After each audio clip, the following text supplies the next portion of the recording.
Здравейте, драги зрители, аз съм Анастас Муфодиев и в днешното си видео ще ви запозная с един мой много добър приятел и професионалист в своята област, инженер Евгений Йорданов.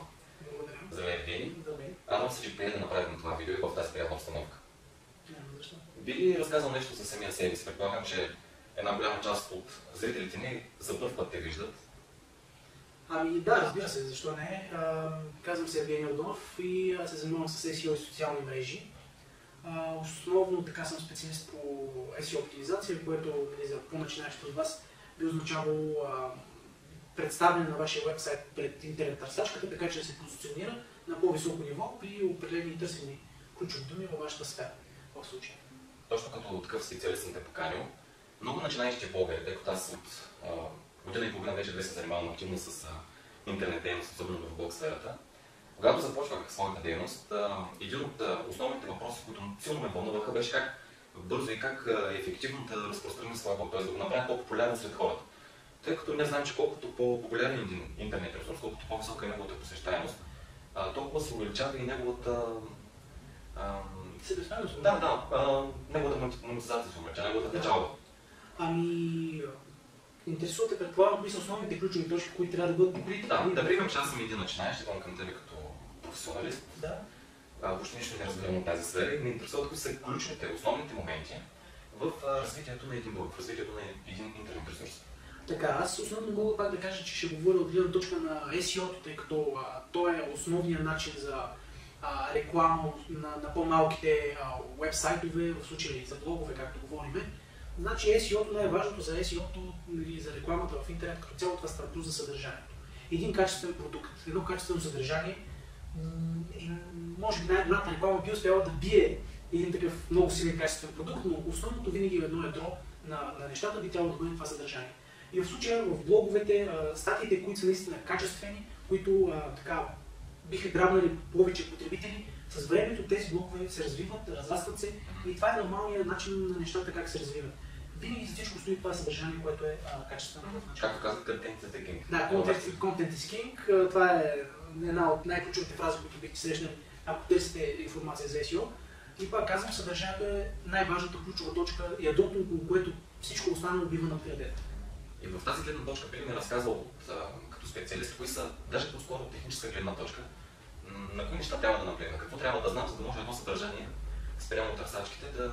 Разбрах какво ще преди. Да, значи от гледна точка наистина на интернет търсачките, пак казвам, тъй като търсенето в Google, от Google, което генерира най-бърза монетизация на един потребител, ако става въпрос за по-други неща, отколкото блогове, монетизацията от Google е най-добра.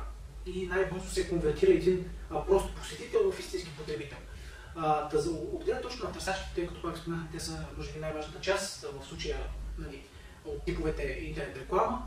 Значи за SEO-то най-важното казваме е съдържанието, около което вече се надграждат отделните елементи. Съдържанието, разбирайте, това е съдържанието на една статия, примерно, което са няколко на брой параграфа, за хората, които се интересуват точно колко.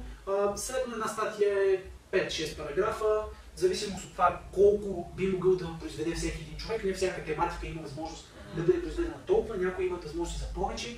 В случая основното, около което трябва да се движи един потребител, особено начинаещ, е, че една интернет страница, разбирайте страница, не уебсайт, уебсайт е една от уеб страници, една интернет страница обикновено трябва по своята дължина да съвпада долу-горе с една страница, написана на някакъв текстови редактор, примерно да кажем Microsoft Word.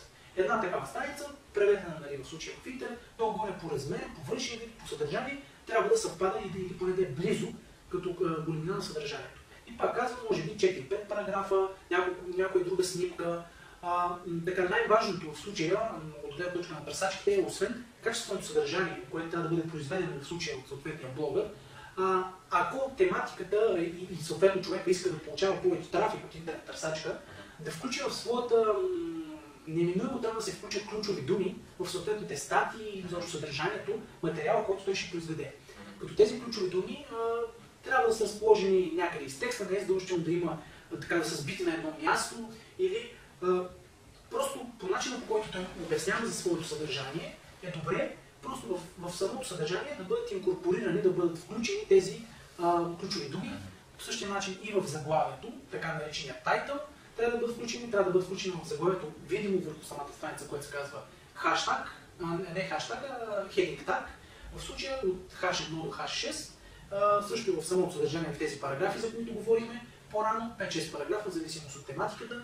И общо взето това е основното за самото съдържание, трябва да бъде максимално по определена тема, затова и блоговете разполагат с възможността за писане на различни статии, а не всичко да бъде излято на едно единствено място.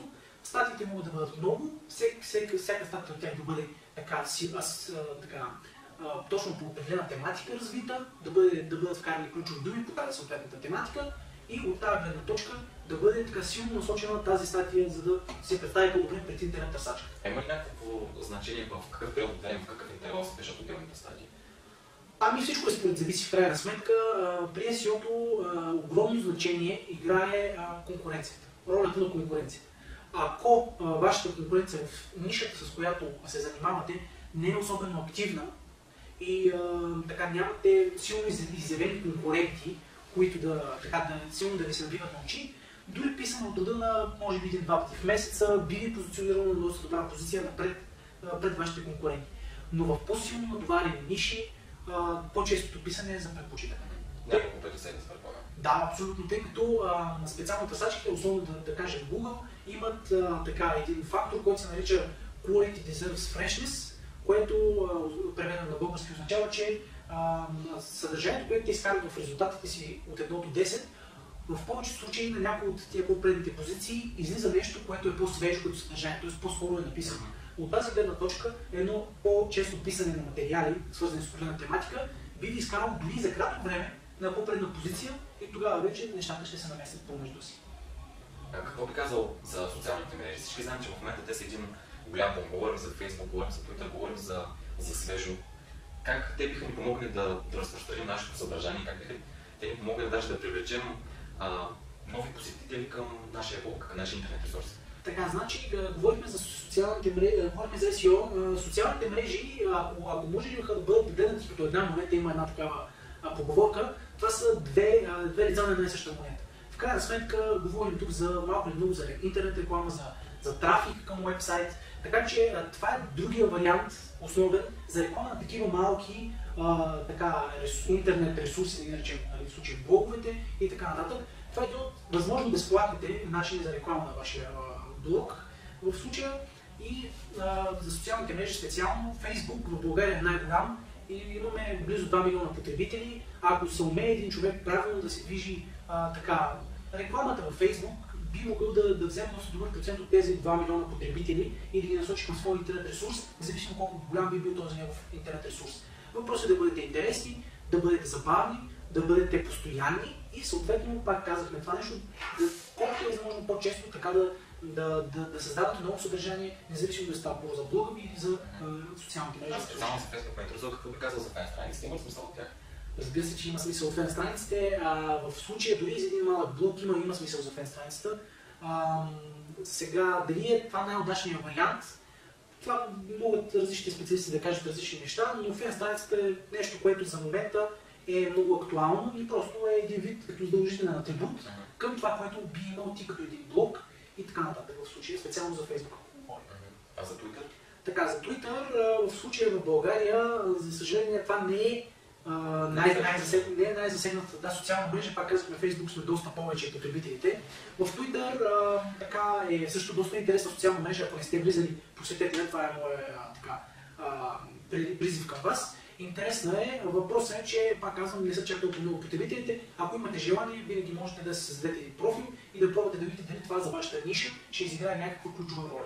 Общо взето социалните мрежи трябва да се подбират според конкретния случай. Да, според конкретния случай, според конкретния блог, според конкретната ниша, както и според съответната душевност на човека, който в случая ще рекламира в тези социални мрежи. В случая, коя на него му допада най-много, в коя има най-много приятели, тъй като ако имате най-много приятели, примерно в Facebook, в случая, тези ваши най-много приятели, най-вероятно знаят вие с какво се занимавате, знаят, че това ви е страст, за което вие ще пишете в блога, те веднага ще станат фенове или последователи на този блог, те ще го разпространят на своите приятели и така.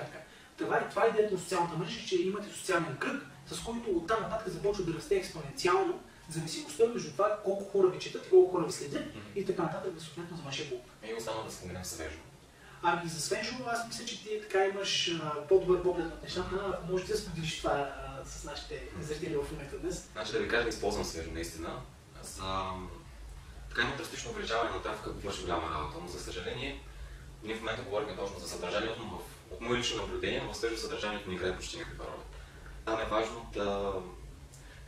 важно да имаш много връзки с юзерите, които непрекъснато публикуват съдържание в свежо. И важно е да гласуваш за техните статии, след което те ти връщат по абсолютно същия начин. Но нека не забравяме, че и свежо в крайна сметка също е и социална мрежа като цяло, така че... За печелене, за привличане на трафик, върши чудесна работа, но там, по мое наблюдение, не е важно съдържанието. Разбирам. А заглавията как са там като структура на самите заглавия? Нещо да споменеш по-специфично, което би затруднило повече? Естествено, много шок и ужаса. Винаги привличам внимание. Винаги привличам много кликове, следователно и много хора. Но просто това трябва да знаете за свежо от мое наблюдение. Съдържанието почти не играе никаква роля. Ами не знам, според мен това са основните ключови моменти, които могат да бъдат засегнати, особено при начинаещ в един блог, пак казвам съдържание. Да пише често интересно. Сравнително често интересно, да пише по нещо, което ти е истинска страст, защото когато си направиш блог, който е напълнен със съдържание, което не те интересува, не ти е особено интересно, след време тези хора загубват още повече интерес, съответно престават да се занимават и съответно губят инерцията, която са натрупали в случая, което в случая не е пагубно, но е много лошо, особено от тези гледна точка. Така че от тази гледна точка, според мен, наистина страстните потребители към съответната тематика биха продължили тази тематика по-дълго време. Във времето в случая биха го развивали, което би им донесло само дивиденти в бъдеще, спрямо това, което те са решили да се занимават с съответния публика. Аз даже сега ще предлагам, ако пожелаят нашите зрители, сами да задават свои въпроси в коментари. Какво искат, какви теми искат да разгледаме, нещо, което по-ги интересува, свързано с блогсферата, свързано с социалните мрежи, свързано с интернет бизнеса, каквото и да е, просто коментирайте, задавайте въпроси и ние специално за вас ще записваме такива кратки видео подкаси. Благодаря ви и аз, че бяхте днес с нас. С нас изкушение приятно да коментираме и други ваши теми. Довиждане!